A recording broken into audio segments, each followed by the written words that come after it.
4 years was a long time to leave a promise waiting in the rain. Caleb Rose sees the dog before he sees the house. Atlas lies beneath the broken porch roof, his once powerful German shepherd frame curled around two tiny puppies as cold rain drifts across the abandoned yard. The old dog's sable coat is dark with mud, silver gathering around his muzzle, and one hind leg trembles each time he tries to shift his weight. Caleb stops beside his truck, unable to breathe. The house behind Atlas is smaller than he remembers. Its white paint has peeled into gray ribbons. One shutter hangs crooked beside an upstairs window. The wind chime his mother once loved turns slowly above the porch, but its rusted pieces make no sound. "Atlas," Caleb whispers. The dog's ears rise. For one suspended second, neither of them moves. Then Atlas lifts his head, and recognition passes through his amber eyes like warm light returning to an empty room. Caleb expects him to run. He remembers the young shepherd racing beside the fence 4 years earlier, paws tearing through summer dust as Caleb's convoy pulled away. He remembers leaning from the passenger window and calling the promise he believed would be easy to keep. "I'll be back before winter." But Atlas does not run now. He struggles onto his front legs, takes one unsteady step toward Caleb, then looks back at the puppies. A low whine leaves his throat. It is not a greeting. It is a plea. Caleb crosses the yard and drops to his knees in the wet grass. Up close, he can see every season that has passed without him. Atlas is thinner than he should be. A faded mark circles his neck where a collar once rested. His paws are raw from miles Caleb cannot imagine, yet his body remains curved toward the puppies, shielding them from the rain. "Easy, buddy," Caleb says, reaching out. Atlas presses his nose into Caleb's palm for only a heartbeat. Then he nudges Caleb's hand toward the smaller puppy. The pup is no larger than a winter glove, black and tan fur plastered against its narrow body. The second puppy shivers beneath Atlas's chest, making a faint sound, but the smaller one lies still. Caleb removes his field jacket and wraps it around both of them. His fingers feel clumsy, too slow. For years of training, survival, and sleepless nights have prepared him for danger, but not for this quiet yard or the trusting eyes of the dog he abandoned. "I'm here," he murmurs, though he does not know whether he is speaking to Atlas, the puppies, or the part of himself that stopped believing those words. Atlas lowers his head against Caleb's shoulder. Rain taps softly against the porch boards. Caleb places 2 fingers against the puppy's tiny chest and waits. Nothing.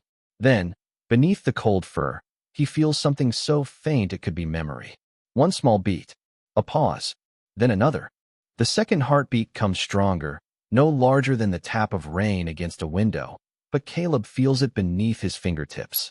He slips one hand under the puppy and gathers both tiny bodies inside his jacket, keeping them close to the warmth of his chest. Atlas watches every movement. Even exhausted, the old shepherd refuses to look away. "We are going," Caleb says. "All of us." He carries the puppies to the truck first, arranging them on the passenger seat beneath the heater vent. Then he returns for Atlas. The dog tries to stand on his own, pride rising before strength, but his hind legs fold beneath him. Caleb catches him before he reaches the ground. Atlas feels lighter than memory. 4 years ago, Caleb could barely keep him from pulling toward every new scent along the river trail. Now the dog rests against his arms without resistance, his breathing shallow and warm against Caleb's neck. Caleb places him across the back seat, close enough to touch the puppies with his nose. The engine turns over with a tired growl, and the headlights sweep across the house Caleb once called home. For one moment, he considers looking inside. The front door hangs slightly open. A pale curtain moves beyond it, stirred by the same cold wind that bends the weeds along the porch. But the smaller puppy makes a thin sound, and Caleb pulls away. The nearest emergency veterinary clinic is 11 miles outside town. Rain blurs the road into silver ribbons, and the wipers struggle to keep pace. Caleb drives with one hand on the wheel and the other reaching toward the passenger seat, feeling for movement beneath his jacket. Each time the puppy breathes, Caleb counts. 1, 2, pause, 3. Behind him, Atlas shifts whenever the counting stops. "I know," Caleb murmurs. "I am watching." The words feel familiar. They are the same words he once used during long nights overseas, when sleep came in fragments and every distant sound carried weight. He has been home in the United States for 6 weeks, but he has not felt returned. Doctors call it recovery. Caleb calls it learning how to sit in a quiet room without searching for an exit. The discharge papers are folded inside the glove compartment beside an unopened letter from his father's attorney. He has carried both for days. He has opened neither. When his father died 14 months earlier, Caleb sent flowers and told himself he could not leave treatment. The truth is less honorable. He could not face the empty chair at the kitchen table. He could not stand beneath the porch light and hear Atlas running toward him, faithful enough to forgive what Caleb had not forgiven in himself. So he stayed away. 1 month became 6. 6 became a year. By the time Caleb finally turned the truck toward home, he had rehearsed a dozen explanations. Atlas asked for none of them. At a red light, Caleb looks into the rearview mirror. The shepherd lies curled around the puppies again, using what little warmth remains in his body to protect them. That is when Caleb notices something beneath the wet fur around Atlas's neck. He reaches back carefully and touches a narrow strip of weathered leather. It is not a collar. It is the broken end of a restraint, frayed and stiff from years outdoors. A rusted metal link still hangs from it. Caleb closes his fingers around the steering wheel as the light turns green. Atlas had not simply been waiting at the house. At some point, someone had tried to make sure he could never leave it. The veterinary clinic stands at the edge of town beneath a flickering blue sign, its parking lot shining with rain. Caleb carries the puppies inside first, wrapped against his chest, while a technician rushes forward with warm towels and a small oxygen mask. Atlas follows only 3 steps before his legs weaken. Caleb turns, lifts him again, and feels the old dog's heart beating too fast beneath his wet coat. Within minutes, the quiet waiting room fills with the soft hum of equipment, the scent of antiseptic, and the careful voices of people trained not to make promises too early. Dr. Miriam Hale, a gray-haired veterinarian with steady hands, examines Atlas beneath a warming blanket. She says he is dehydrated, underweight, and fighting an infection that has likely been building for weeks. The scars beneath his fur are older.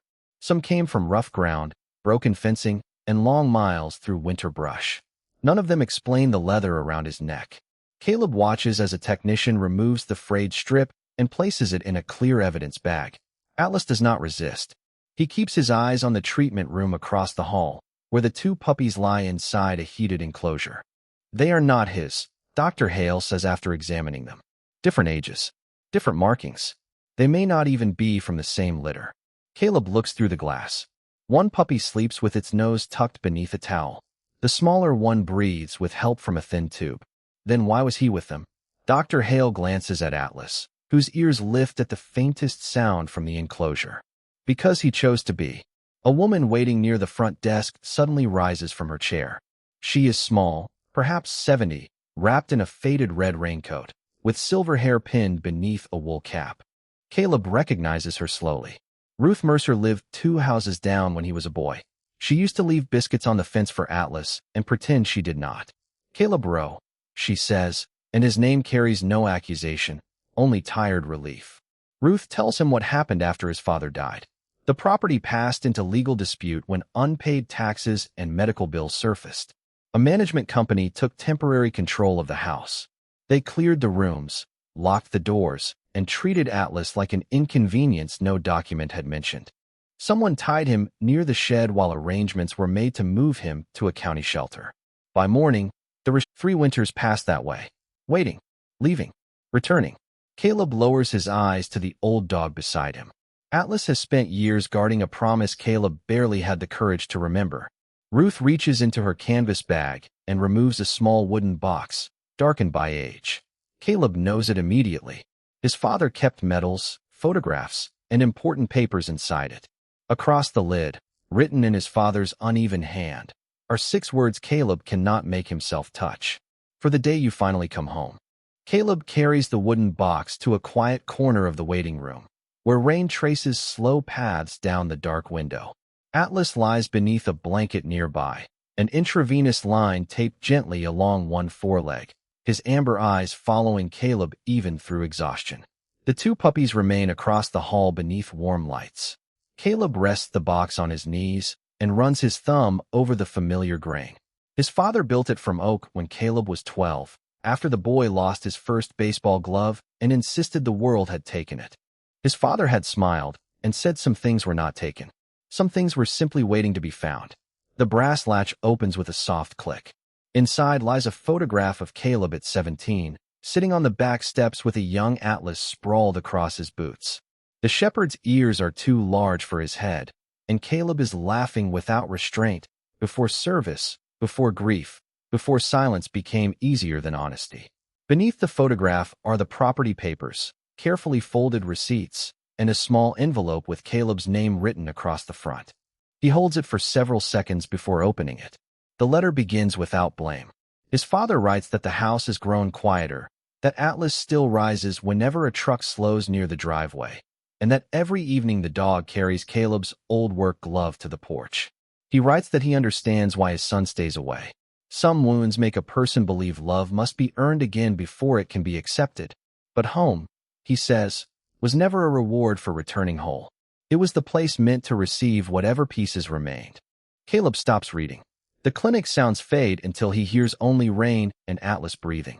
His mind drifts to the summer afternoon when he first met the dog. Atlas had been 8 weeks old, frightened by thunder and hiding beneath the kitchen table. Caleb had lowered himself onto the floor and stayed there for hours, saying nothing, one hand resting open on the wood between them. Near midnight, the puppy crawled forward and placed his chin in Caleb's palm. Trust arrived quietly that night.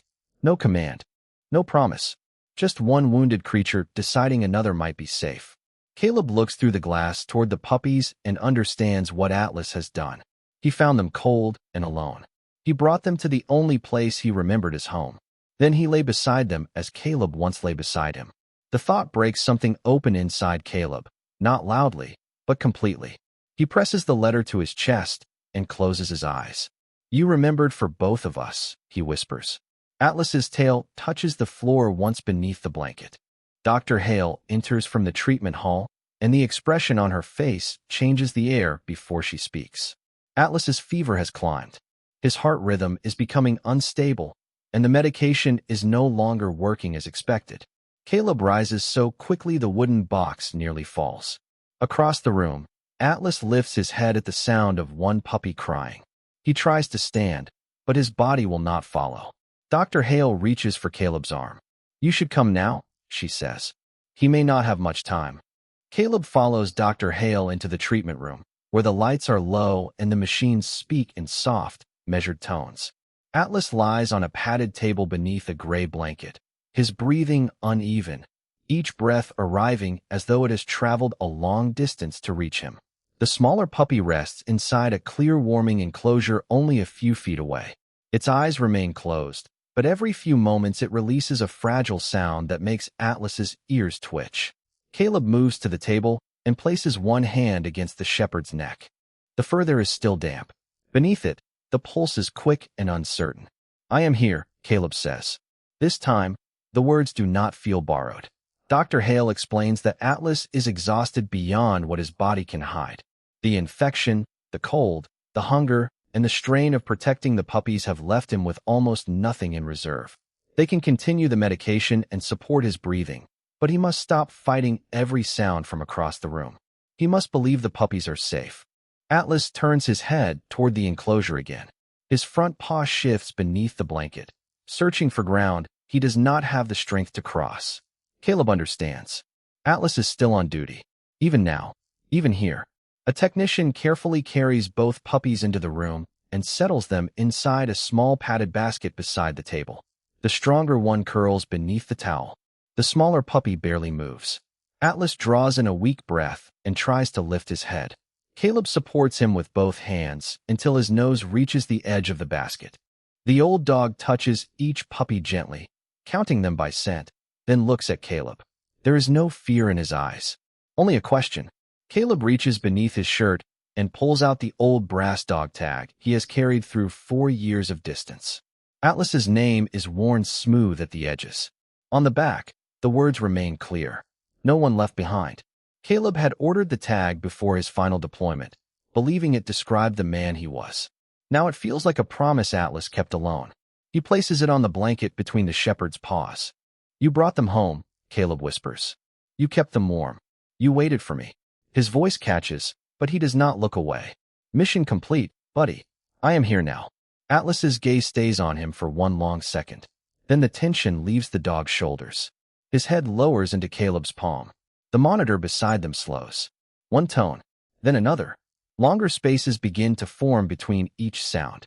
Dr. Hale adjusts the line and speaks quietly to the technician, but Caleb hears only the rain against the clinic windows and the small breath of the puppy beside him. He bends close enough for Atlas to feel the warmth of his face. You do not have to guard the door anymore, he says. I have it. Atlas exhales. The monitor releases one continuous tone. The room becomes still. Caleb closes his eyes and presses his forehead against the old dog's. For a terrible moment, nothing moves. Then the smaller puppy stirs inside the basket, crawls forward with the last of its strength, and places one tiny paw against Atlas's muzzle. The tiny paw rests against Atlas's muzzle, light as falling snow, and for one suspended second the room seems to hold its breath. Then Atlas draws in a faint, uneven breath. The monitor breaks from its single tone and returns with one small pulse, then another. Dr. Hale moves at once, checking the line, adjusting the oxygen, speaking in a calm voice that steadies everyone around her. Caleb does not move his hand from Atlas's neck. He feels the weak rhythm beneath the fur and watches the old shepherd's chest rise again. It is not strong. It is not certain, but it is life. The smaller puppy keeps its paw against him until a technician gently settles it back beneath the warm towel. Atlas's eyes open halfway. They find Caleb first, then drift toward the basket. They are safe, Caleb whispers. You can rest. This time, Atlas believes him. His breathing slows without fading, and the tightness leaves his face. Dr. Hale says the next several hours will matter most. She cannot promise what morning will bring, but Atlas has chosen to keep fighting. Caleb lowers himself into a chair beside the table and stays there through the night. Rain softens beyond the windows. The clinic lights dim. Machines hum with quiet patience. Every hour, Caleb wets Atlas's lips with a cloth and speaks to him in the low voice he used when they were both younger. He tells him about the river trail behind the house, the red ball Atlas once buried beneath his father's roses, and the winter morning when the dog refused to come inside because he had discovered his first snowfall. He does not apologize again. Words cannot return for years. Instead, Caleb makes a different promise. I am not leaving before you wake up. Near dawn, the smaller puppy begins breathing without assistance. The stronger one crawls against its side, and together they sleep in a warm knot beneath the blanket. Atlas remains stable. When the first pale light enters the room, his eyes open fully. He looks at Caleb, lifts his tail, and taps it once against the table. Caleb laughs, but the sound breaks in the middle and becomes something deeper. He bows his head against Atlas's shoulder and lets the tears come. They are not only for the dog.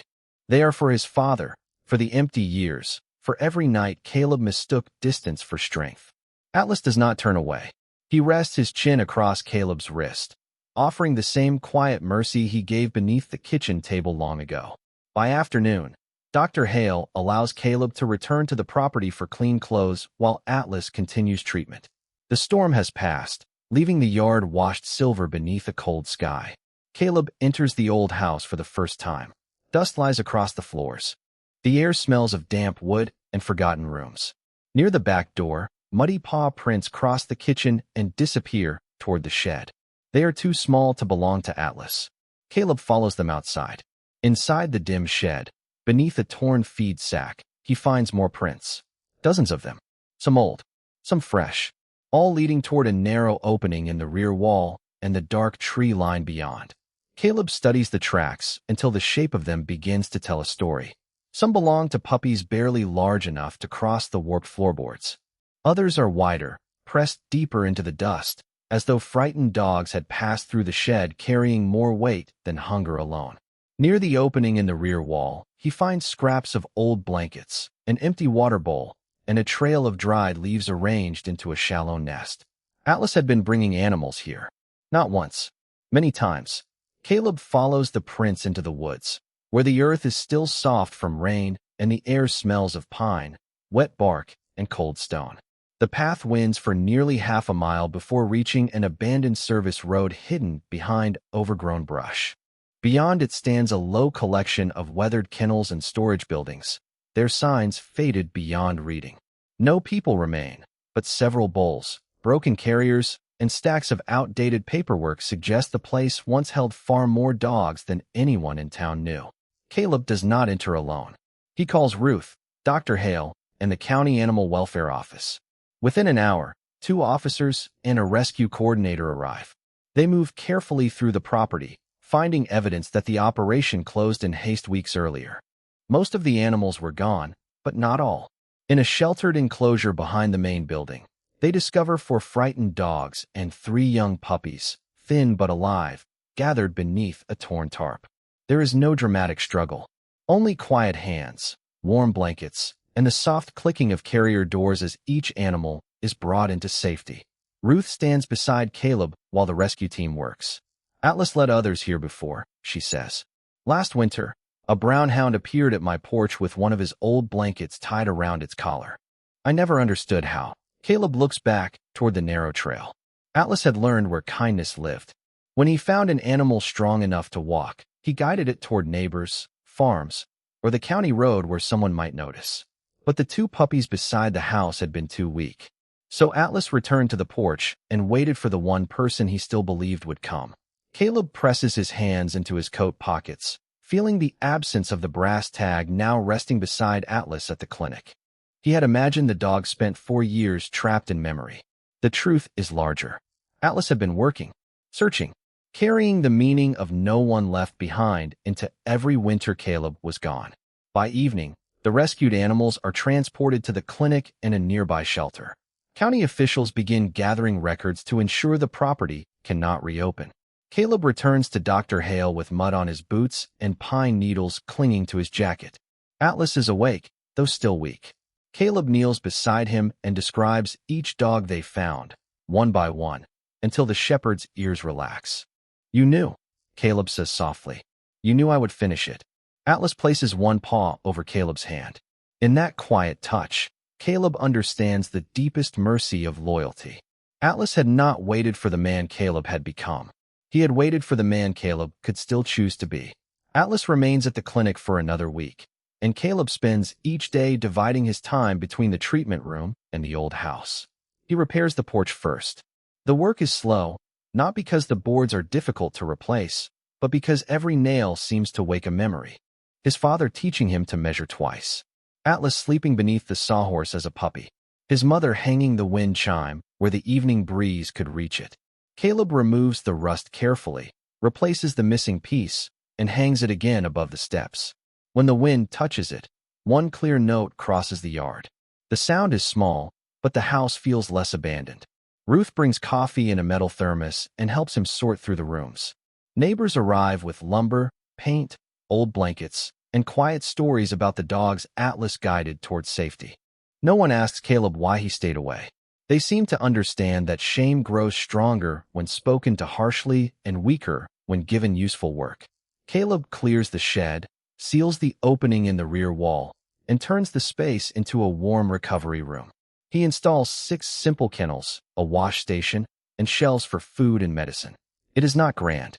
It does not need to be. The place has a solid roof, dry floors, and a light above the door that will remain on through every storm. The county approves the property as a temporary foster site for dogs belonging to service members receiving long-term medical care. Caleb signs the papers with his father's pen.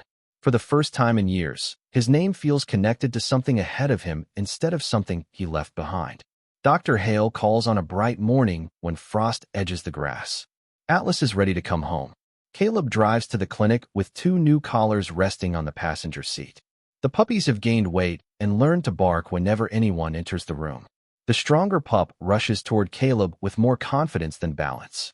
He names her Promise because she survived the night Atlas trusted him to stay. The smaller puppy approaches carefully, places one paw on Caleb's boot, and looks up with dark, steady eyes. Caleb names her Hope because her heartbeat returned when silence seemed final. Atlas walks out last. He moves with a slight limp, and silver still marks his muzzle, but his head is high. Caleb kneels at the clinic door and fastens a clean leather collar around him. The brass dog tag hangs at the center, polished but unchanged. No one left behind. When they reach the house, Atlas pauses at the gate. The repaired porch waits beneath fresh white paint. Warm light fills the windows. Promise and hope tumble across the yard, chasing each other through the fallen leaves. Atlas looks at Caleb as though asking whether this place is real. Caleb opens the gate wider. "You kept it safe long enough," he says. "Now let it keep you safe." Atlas steps through. Later, Caleb hangs a wooden sign above the recovery room door. It carries no family name and no military title. It reads simply Atlas House. Beneath it, the old brass tag moves gently whenever the door opens, marking the entrance to a home where waiting has finally become welcome. 1 year later, the 5th winter arrives quietly. Snow settles across the repaired roof, softens the fence posts, and turns the fields beyond Atlas House into a wide white silence. The porch light glows before dawn and remains on until every dog inside has found a warm place to sleep. Caleb no longer wakes each morning wondering where he belongs. There are bowls to fill, blankets to wash, appointments to keep, and frightened animals who need someone willing to sit nearby without demanding trust too soon. He understands that kind of waiting now. Promise and hope have grown into strong young German shepherds, though each carries something of the puppy she once was. Promise still charges through every open doorway as though life might close it again. Hope moves more carefully, studying every face before resting one paw against a familiar boot. Both follow Atlas wherever he goes. Age has slowed him, and the limp in his back leg never completely disappears, but he walks the property each morning with the quiet authority of a dog who knows every life beneath that roof is safe. Veterans visit with animals they cannot care for during surgery, treatment, or long recovery. Some stay for coffee. Some stand at the gate and struggle to speak. Caleb never presses them. He takes the leash, remembers the name, and promises the light will remain on. In the living room, his father's wooden box sits beneath the restored family photographs. The letter is folded inside, no longer unopened, no longer feared. On difficult nights, Caleb reads one line again. Home was never a reward for returning whole. The words no longer wound him. They steady him. Outside, the wind rises and moves through the old chime. Its clear note reaches the recovery room, where 6 dogs sleep beneath clean blankets. No one startles. No one is tied beneath the rain. Near midnight, Caleb turns off the kitchen lamp and finds Atlas resting beside the fireplace. Promise sleeps against one side of him and Hope against the other, their breathing slow and even beneath the amber light. Caleb lowers himself to the floor and leans against the chair. Atlas lifts his head, studies him for a moment, then places it across Caleb's knee. There is no grand apology between them. No explanation large enough to carry 4 missing years. Only the warmth of an old dog, the soft crackle of cedar, and a man who has finally learned that staying can be its own kind of courage. Beyond the windows, snow covers the porch where Atlas once waited alone. Caleb looks toward the door and sees the brass tag hanging above it, moving gently whenever the winter wind enters. No one left behind. For 4 winters, Atlas guarded an empty house because he believed Caleb would return. On the 5th, there is no empty house left to guard.